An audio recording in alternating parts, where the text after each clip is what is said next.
Лично сметам дека кривичниот совет и да разгледува и да не разгледува имунитетот на пратеникот за дела под 5 години е на сила. На Груевски не му е одземен имунитетот. И мислам дека расположението кај пратениците не е тоа да се случи, значи нема двотретинско мнозинство. Подршка.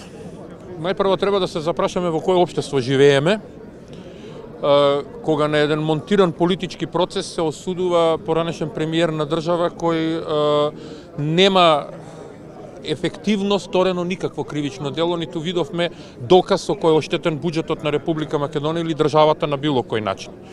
И да не го елаборираме самиот случај со Мерцедесот, да зборуваме за тоа како СДС владее.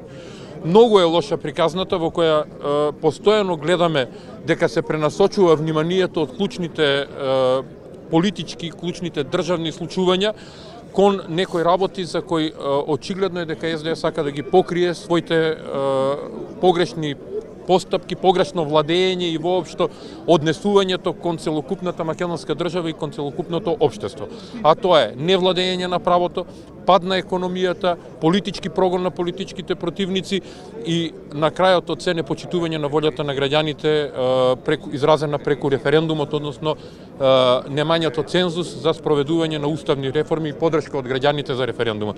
Многу е јасна работата во целост, така да што повеќе од сето тоа да се каже. Затоа веројатно и гледате дека скоро не муште овој протест без поголеми изразувања на револт кај граѓаните или било какво искажување на незадоволство. Јасна е пораката на македонскиот народ која ја прати на 30 септември дека и преку молчење и преку одбивање на било какво кажување не се согласуваат со политиките на оваа власт.